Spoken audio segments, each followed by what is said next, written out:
Hello friends, welcome back. I'm Charlie, I'm the book review guy. And for the next 15 minutes, we will be talking about one great book.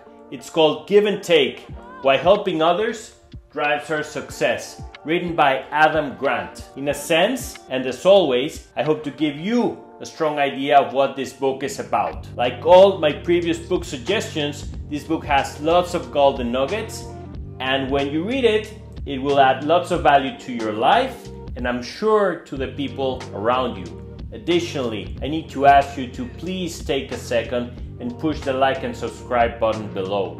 It really helps this project continue living. So stay tuned and buckle up while we explore Give and Take. Welcome. Welcome back. So let's talk a little bit about the author. Meet Adam Grant, a renowned organizational psychologist, author and professor whose life's work revolves around unlocking the secrets of success, motivation, and productivity. Born on August 13, 1981 in the United States of America, Grant has become a leading voice in the field of management and workplace dynamics. He received a bachelor's degree from Harvard, ending magna cum laude and Phi Beta Kappa with honors, an MS and PhD degrees from the University of Michigan in organizational psychology. Adam Grant has been Wharton's top-rated professor for 7 straight years. As an organizational psychologist, he is leading expert on how we can find motivation, meaning, rethink assumptions, and live more generous and creative lives. He has been recognized as one of the world's 10 most influential management thinkers and Fortune's 40 under 40. With a compelling blend of academic rigor and real-world applicability, he is a New York Times best-selling author for several books that have sold millions of copies and have been translated into 45 languages. These books are Give and Take, Originals, Option B, Think Again, and Hidden Potential. As the youngest tenured professor at Wharton, he has earned accolades for his innovative research on leadership, generosity, and the science of success. Join me as I explore this excellent book with Adam Grant's ideas, a thought leader who challenges conventional wisdom and inspires us to rethink how we approach work and life. Needless to say, I think you and I can agree that Adam has more than the credentials to talk and own this topic, which will most likely make us better human beings at home and at work. More to come. So let's get started sharing an overview of this life-changing book, as well as some very valuable golden nuggets. First and foremost, this book is a game changer showing the way people achieve success through specific behaviors and the dynamics of their interactions. It reminds us how, according to conventional wisdom, highly successful people have 3 things in common: motivation, ability, and opportunity. But in achieving success, there can be staggering consequences, mainly due to an individual's preference for reciprocity. These have been defined over decades by social scientists as the givers, the takers, and the matchers. And by the end of this book, you will know where you stand for sure.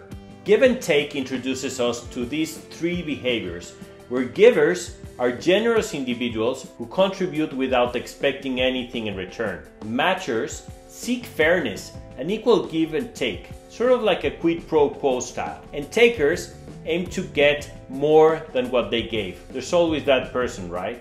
There are also people that can shift between the 3 of them, depending on the situation. Adam Grant explores how these styles shape our success in various aspects of life, both at work and in our personal lives. One of the most impactful takeaways is the idea that givers often achieve extraordinary success. Grant showcases numerous real-world examples where individuals who prioritize helping others create a ripple effect of positive outcomes, from the workplace to personal relationships. Being a numerous giver can lead to unexpected rewards. Nonetheless, in a zero-sum situation, giving rarely pays off. It takes time for givers to build trust, but eventually they build a reputation that enhances their success. They tend to be trusting and see the potential in others. They see people as bloomers.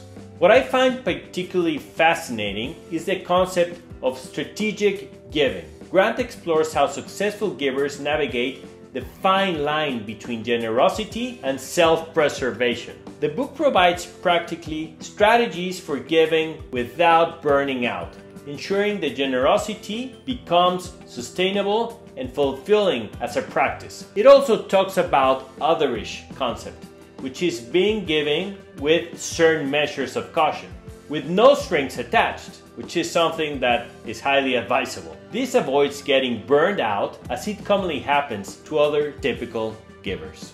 On the flip side, Grant delves into the pitfalls of the taker mindset. We explore how individuals solely focus on their own gains may achieve short-term success, but often struggle in building meaningful, lasting connections. Takers strive to be superior to others and gain dominance. They are really good at doing a power talk, as well as sending verbal and non-verbal communications, showing their intentions. The book provides eye-opening insights into consequences of the taker behavior in both personal and professional spheres. We all know one or two takers, either at home or at work, right?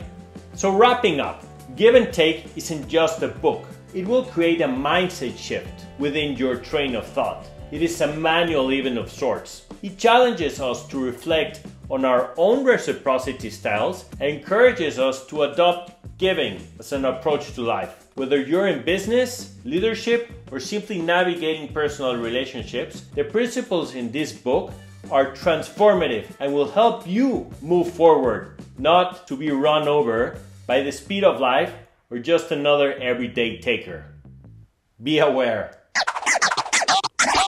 Welcome back. What I love about this part is that we get to learn some of the previous ideas so that we can understand how they work in an everyday setting that we can relate to.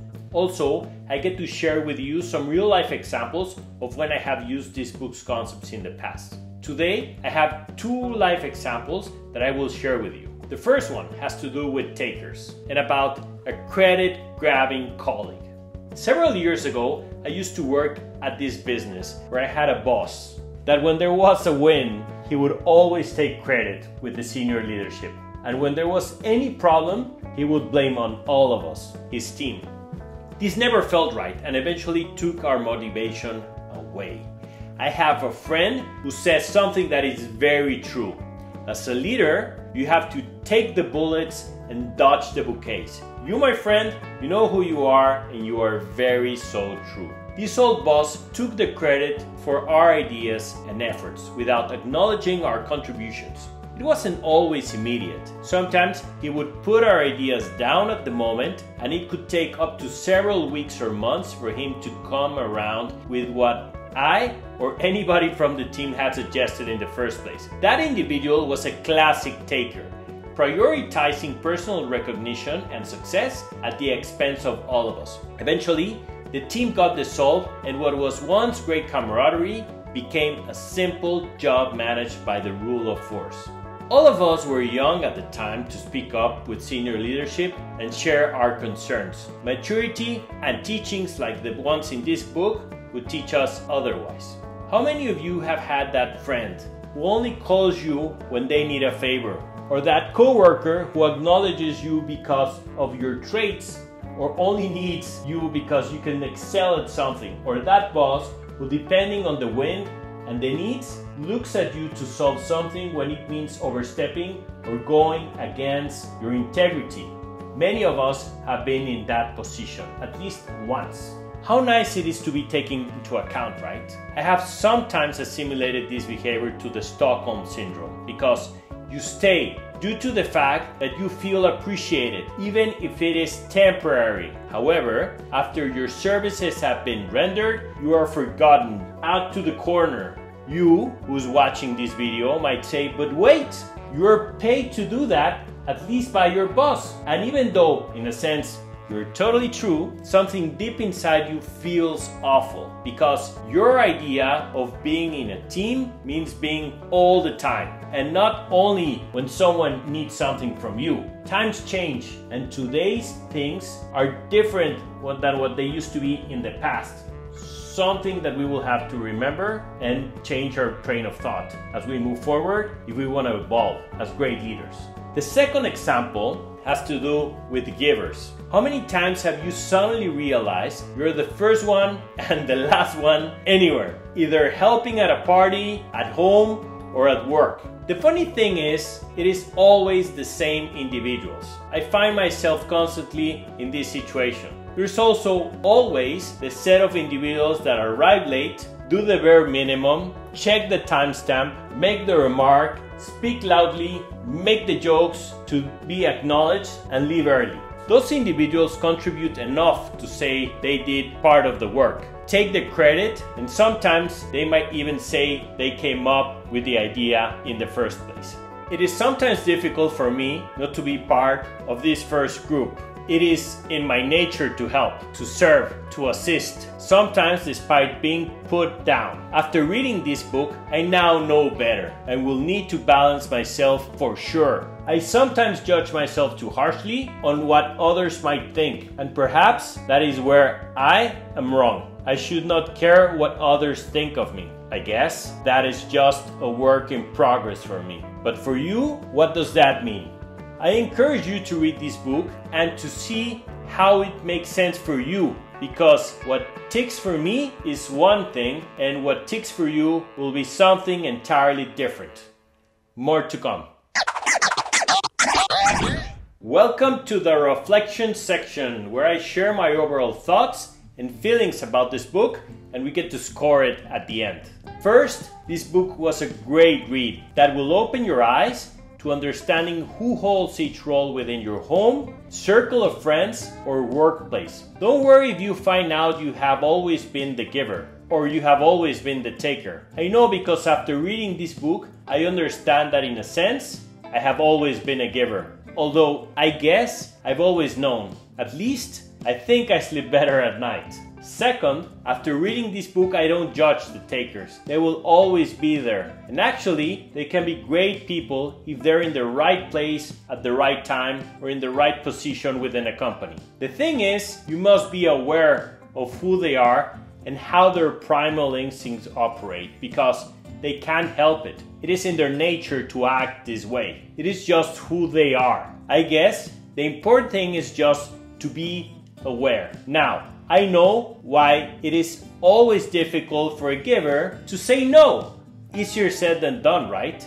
And also why it is difficult for a taker to take a no for an answer. It's crazy, but it's the truth, at least how I see it. Third, if after reading this book you find out you are a taker, it is okay. Now you're aware of how you are, and at least you have the option of trying to operate in a different manner. Or perhaps you don't want to change. That is okay too. There is no judgment. But now you know that operating one way leads you towards one path, and operating on the other leads you to a different path.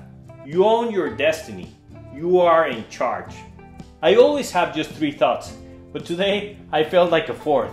I guess for some givers, it has always been a challenge.